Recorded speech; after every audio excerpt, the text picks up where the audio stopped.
The TCT Network brings you Rejoice. A connection of encouragement to build your faith and lift you to a new experience in God. Our program is specifically designed to bring you hope And the healing power of God through His Word and prayer. Now, here's today's Rejoice. Praise the Lord and God bless you. My name is Bishop Jeffrey Melvin. I am so glad you decided to tune in with us today. I want you to do one thing, and that is put down that remote. That's right, put it down. Throw it across the room. Don't hit anybody. You're not going to need it because this program is so awesome. You're going to want to hear this. Touching on a subject that a lot of folks don't want to talk about, but you know what? It's serious, but it's needed. It's needed. Dealing with our wellness, dealing with our emotions, and also dealing with hard situations that come up in life that folks don't want to talk about. Well, my guest today, her name is Shona Dukes, and she is from a ministry called HeartWealth. Yes, sir. Welcome to the program. Bless you. Thank you. So glad to be here. I've known you for a long time. Yes. But kind of like in an observatory way. You know, I've just watched you navigate through some things in life. And just to let you all in on it, she was doing a social media live, and I said, we've got to get her on one of our TCT programs to kind of let the world know about some of the things you're doing. And you wrote a book. The book is called Married to the Down Low. Married to the Down Low. Yes. And we'll tell you more about that. But tell me a little bit about your background. You came up where, and what was it like coming up in your household? I'm from Rochester, New York, not far from where I live now in Buffalo. I was born and raised there all my life. Live with my mom, and I have a baby brother. We're about 14 years apart, but you know, I tell him I'm the big sis. So you're more like the aunt. You got a baby brother. Yes. But you know, I did lose my father at a young age, about 9 years old. So, just you know, old school mother from the South who took care of business. She took care of me. You know, made sure that everything that I needed. She made sure that I was able to have. That's a young age to have a tragedy in your life. How do you think that affected you? You know, losing a dad at such a young age? To be honest with you, I think it affected me in many, many ways. One of the things that I know really affected me was loneliness. You know, he was the more intricate parent, you know, the one that did more communicating, more talking, you know. So losing him, I felt like I was losing a part of me. So, you know, it left me in a place of loneliness, How did you deal with that coming up through your teen years? I remember you were in choirs and whatnot coming up and around the Rochester area, but how did you deal with that as you developed going into your teen years and becoming a young woman and all that, not having dad to lean on?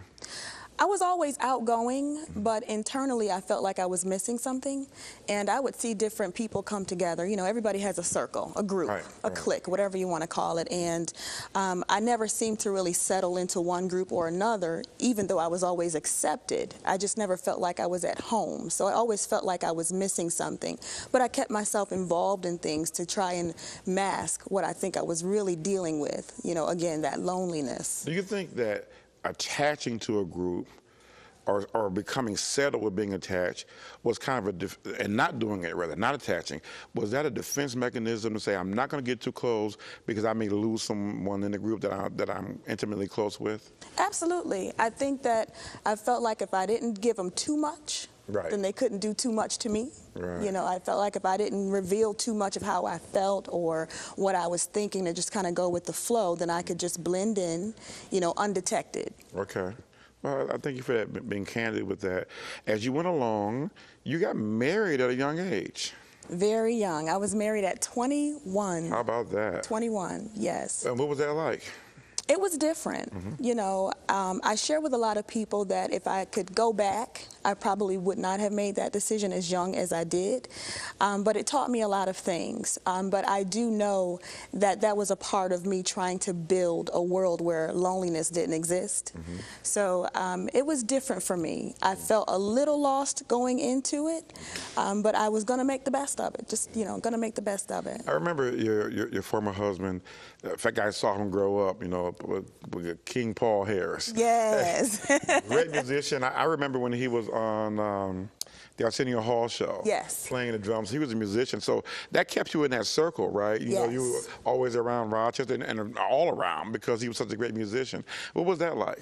That was great. It gave me a really great foundation in terms of music and, you know, love of gospel music, all genres actually. But it was really awesome. I met a lot of people through Paul, through his gift, you know, and I was really amazed, you know, to learn that he had been on the Arsenio Hall show. It just opened up a whole lot of things in terms of, you know, wow, I can really be a part of this, and that this is something great that can take me other places. So it was fun. We sung in the city of Rochester, Buffalo, Syracuse, all around, different choirs, different, you know, different areas of the city. Now, Paul had sickle cell. Yes. And you knew that when you got married. Yes. What was your thought process like, knowing that the longevity of sickle cell, people that have sickle cell, I don't want to say victims, but sickle cell people, did you think, I'm taking a chance here, I'm just in love now, this is what I'm going to do? What was your process in connecting with Paul and knowing that he may have some health challenges throughout the tenure of your marriage? You know what, Bishop? I made it a personal vendetta. I felt like under my watch, he was going to be all right. Okay. You know, that was a That's you women. We can fix it. We can fix anything. I'll fix sickle cell. Yes. That's a woman's thinking, right? It was a bit arrogant. Okay. Yes, definitely a bit arrogant. You know, I was making sure that he had the meals he needed, you know, making sure he was getting the rest that he was supposed to have. You know, but I just felt like going in, I was going to be the hero. Okay. Yeah. But eventually his diagnosis got worse. It did. 4 months before the wedding, he was diagnosed with diabetes on top of the sickle cell. Wow. And so they said that his blood sugar levels would never regulate because of damage to various organs. And it just, at that point, got a little discouraging, but we plowed through, we prayed, and we were trusting God to, you know, make things what we wanted them to be. Yeah. It didn't come out the way you prayed. It did not. What happened? He ended up passing away. I was very, very young. I was a 23-year-old widow. I'm going to tell you something. Those of you that are tuned in, I've been at TTT doing interviews for 25 years now. And I can tell when the Lord wants something to get out because the devil fights so hard. We had so many obstacles leading up to this particular interview. And I had to focus in. And what I surmised was that there's a message that you have for this nation and folks around the world that needs to be brought to fore. I mean, how often do you run into someone who's a 23-year-old, who was a 23-year-old widow, husband wasn't shot, wasn't a gangbanger, good young man, musician, and I don't know, maybe you can just tell us, what were the steps to be able to kind of get through that? And what was going through your mind when God said, no, he's not going to be healed, I'm bringing him home? What went through your mind? I often would say God took a stick of dynamite, stuck it in the center of my earth, and just let it blow up. You know, that is just really how I felt.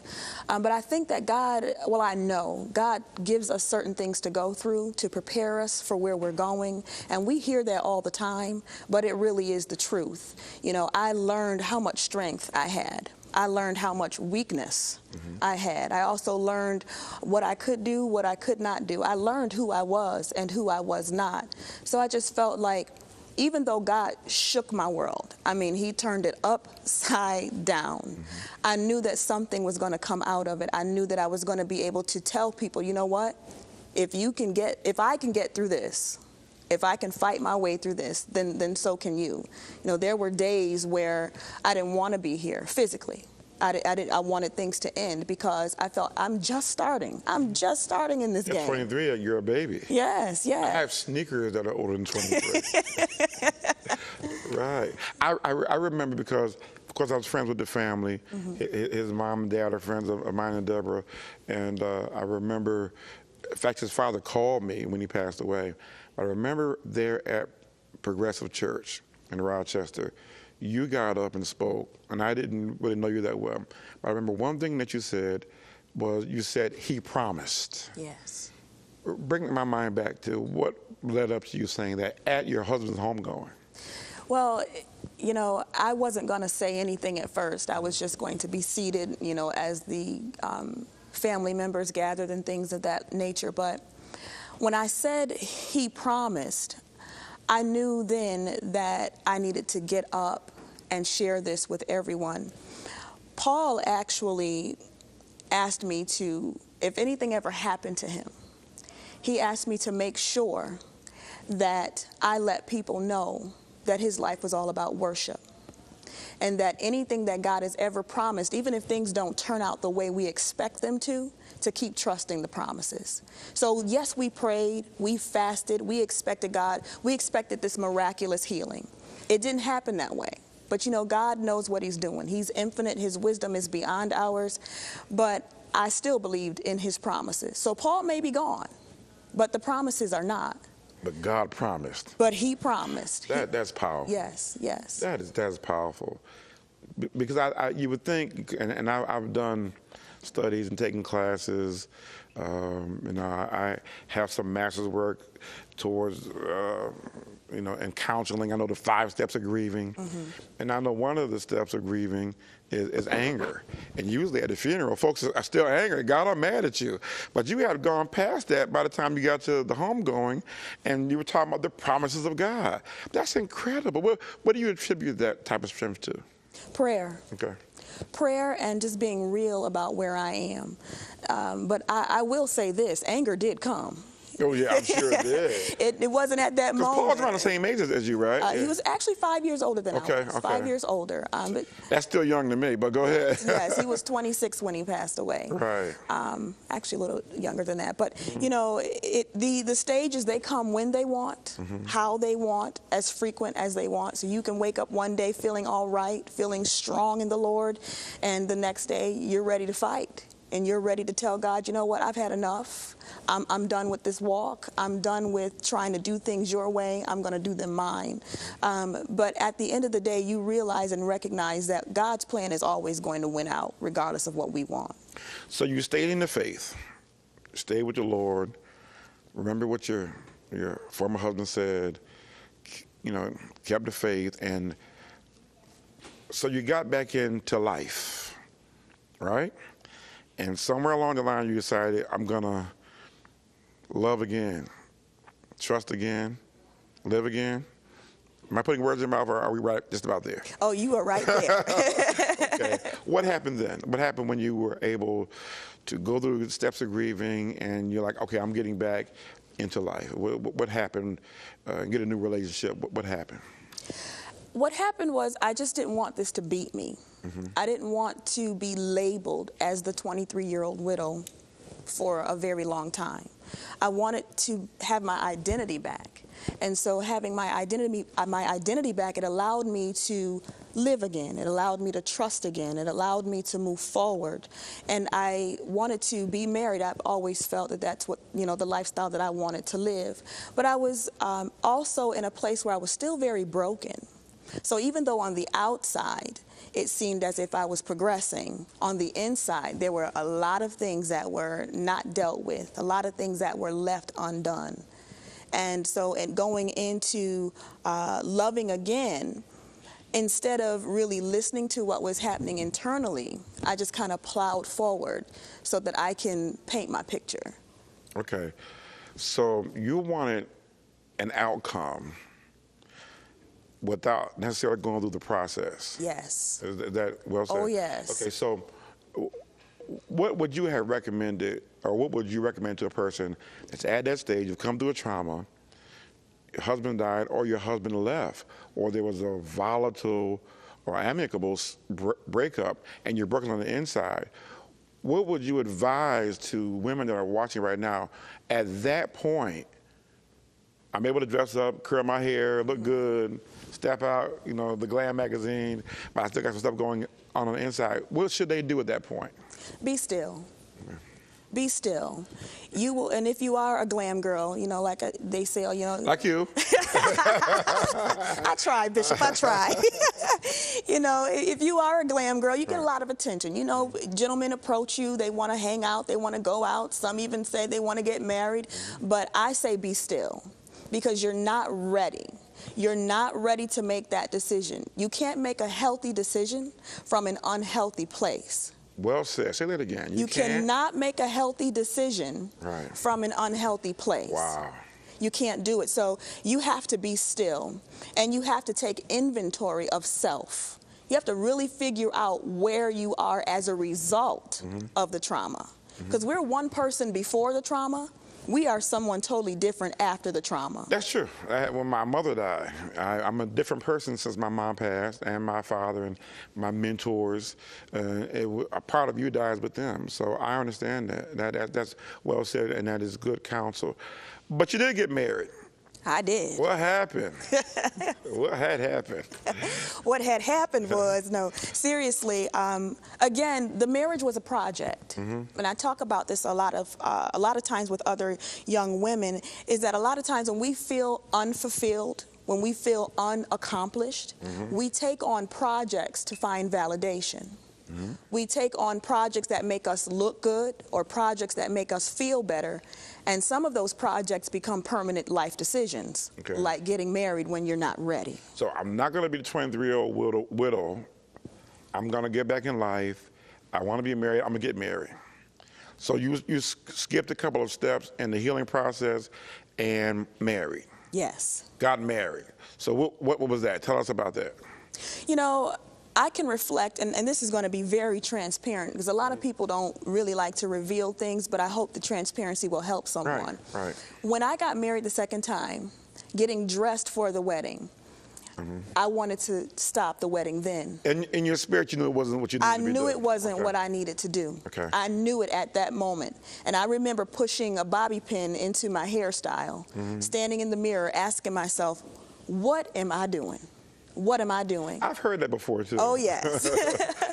And most people do exactly what I did. They just keep moving forward. You think about all the guests that are out in the sanctuary waiting on you, all the money you've spent, all the time you've invested in the wedding. And you also think about the person you're marrying. How are they going to respond? Am I really going to stand someone up at the altar?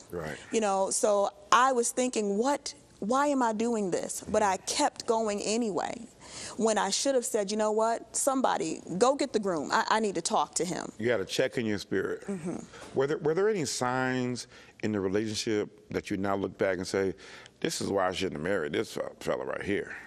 Yes, there were signs. A lot of times communication, we say, is the best thing, it's the most important thing, but we really don't concentrate on it. As long as our pain is being addressed, we'll tolerate other things that we know are important in a relationship. So the communication wasn't the strongest. Emotionally, he wasn't available as I would like him to be. So those were some of the things that, you know, I should have dug a little bit deeper to figure out, why are you emotionally unavailable to me? But did you say to him, you seem to be emotionally detached, there seems to be something else going on? Did you kind of vet that out with him? Or did you look at the big picture saying, I was going to be married? I looked at the big picture saying I was going to be married, and I was going to be the hero again. See, whatever was wrong with him, I was going to fix it. There you go again with the female fixing stuff. That's what y'all do. And the ego. We had an ego. You know, we think that we can fix people. We cannot. Who they are is who they are until they decide that they're going to be someone different. But I was thinking, whatever his shortcomings, whatever his faults, I'm going to be able to work through them. I'm going to be able to help him, because after all, I'm in touch with my emotions. I'm in touch with who I am. Right. And so I can bring him to where he needs to be in the process of this relationship. Right. And what you're advising people is, no, you can't. You cannot.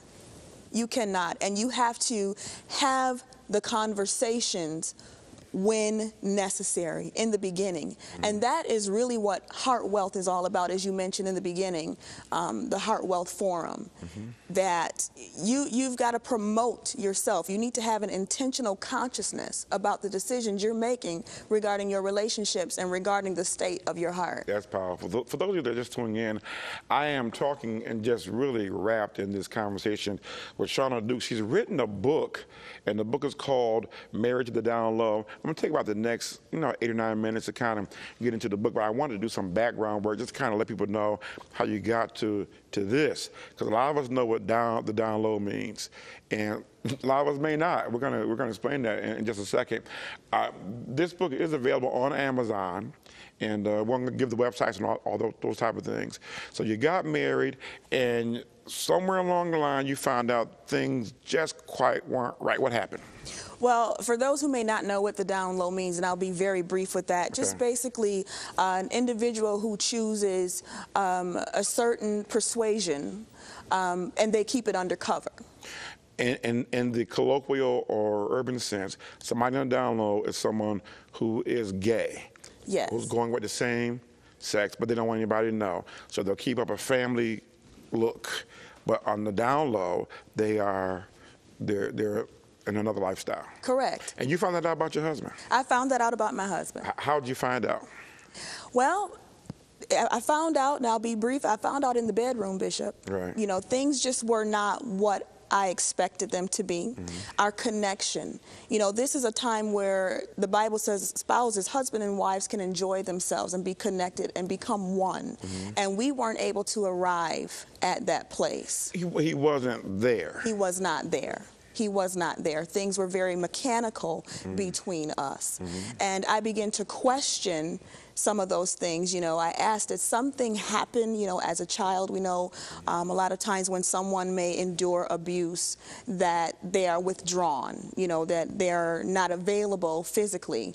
And so I asked those questions, and there's a no, but along those lines, I learned more things through cell phones, through websites. So you began to uncover some things, and if I just might go into this a little deeper, not only was he not there emotionally, he was doing some illegal stuff. He was. And which ended up in him being incarcerated. Correct. I found out that he was not only undercover, but he was also a pedophile. Wow. And there was a trial that, came as a result of that, which, resulted in the incarceration. So now, as a result, not as a result, but at the end of this, it's almost like you're a widow again. Yes. And now you have a child. Yes. How did you come to wellness in the process of all of this? One day at a time. I also did go get counseling. Okay. I know a lot of people are against it. They feel that it's not helpful, especially in our culture. So you're talking about secular counseling. But it helped you. It helped me. And I'm not against it. I used to be against it, but I'm not anymore. Okay, right. Yeah, I went to counseling. I took my daughter to counseling to be proactive. And I needed to prepare myself to tell her about her father. She was only about 1.5 years when we separated, and about maybe 3 or 4 years old when he became incarcerated. That had to be one of the hardest things, that has to be one of the hardest things that a parent could do, is to say, your dad is in prison, and this is why. Yes. That conversation took place last year. Wow. What made you write this book? I mean, it was already public. It's embarrassing. I'm from Rochester. You are too. It was all over the news. He was working in the high school. It was just rough. But you said, I am going to tell the world my story. What do you think prompted you to do that? I think most people, when they look at the cover and they see the title, they think that I'm just going to air all his dirty laundry, that I'm just going to bash him, and that's not what the book is about. I wanted to write the book to tell my journey, to talk about who I was before, who I was while I was in it, and who I was when I came out. That is awesome, because even now, in Rochester, I work with the police department sometime with clergy on patrol, and one of the things that the police are emphasizing is, let's not make this crime about the criminal. Right. Let's put a human face to the victim. And it seems like what you're saying is that let's not make a star out of what this man chose to do, but let's talk about how the Lord brought the family out and how the Lord can deliver you. Do you feel like you're delivered, you're whole? Are you at that place right now? I am at that place. Oh, great. I'm there. High five on that. I'm there. You know how I know I'm there, Bishop? I was able to say no to other relationsps. Okay. where before I would go full speed ahead because I'm still masking. I'm still working my project. I'm still trying to, you know, pretend to be someone that I'm not. But now when I see that there are some alerts, when I see that this just ain't gonna work, it's not gonna work, I can bow out. I can say no. And I'm gonna be okay because something else may be down the line. But there's something else you said that I wanted to touch on in terms of a crime. I committed a crime. Really? Against myself. Okay. I committed a crime against myself by not being in position, by not being in position to not choose this life. Do you feel that this book will help to maybe outline a what to and what not to for women who are broken and looking at getting into a relationship? Absolutely. Okay. I absolutely believe that. It will show you how to say no when you're not ready. Right. It will also allow you to create a blank canvas. I talk about a blank canvas all the time. Forgiving yourself, wiping the slate clean, stop beating yourself up, and just keep moving. You know, it's okay. And it's all right to regroup and reassess as many times as you need to. Give yourself grace. Give yourself grace. So if you starting on Monday with going fresh and new, and by Friday you back where you started, it's okay. Start again. Start again. You know, in the midst of this, you know, because the devil certainly doesn't like what you're doing. Because in the midst of this, you've had some health challenges yourself, and I kind of follow you and watch you on social media. But the Lord, even in the midst of all of that, you would think it's one more thing. God's yet keeping you healthy and keeping you well. Yes. What are those challenges, if you don't mind sharing for about a minute about what the Lord's taking you through right now, personally? Yes, sir. Okay. Well, at 35, I had a stroke because I had blood clots in my brain, and I'm not supposed to be here. It was supposed to take me out. It should have killed me. I had blockage from the front to the back, all the way down into my jugular. But God kept me. I had no physical therapy, and I was able to walk, talk, and speak regardless of what was happening. And I thank God for that. And even though I have challenges today, He shows me that His earth can heal. And right now I'm doing a lot of things medically that are helping me. My goodness. For those of you who caught any part of that, what an incredible testimony. I want to thank my guest, Shona Dukes. Also, to get this book here. This is mine. You can't have it. I'm getting it autographed. But get this, and we need this. You know what else we need to do? And thank you for coming by. I'm going to ask the powers that be if I can have you on again, okay? Yes, but we need to support TCT. If you're in America, if you're in the United States, it's P.O. Box 1010, Marion, Illinois, 26959. If you're in Canada, our Canadian friends, P.O. Box 1220, Fort Erie, Ontario, LA, L2A 5Y2. Notice that during this time we had no commercials. You know why? Because we're commercial free, but we do need support from you. All right, till the next time, I want you to continue to pray for this station, pray for those that have been in situations like Shona's, and I also want you to be encouraged. God bless. I can't smile.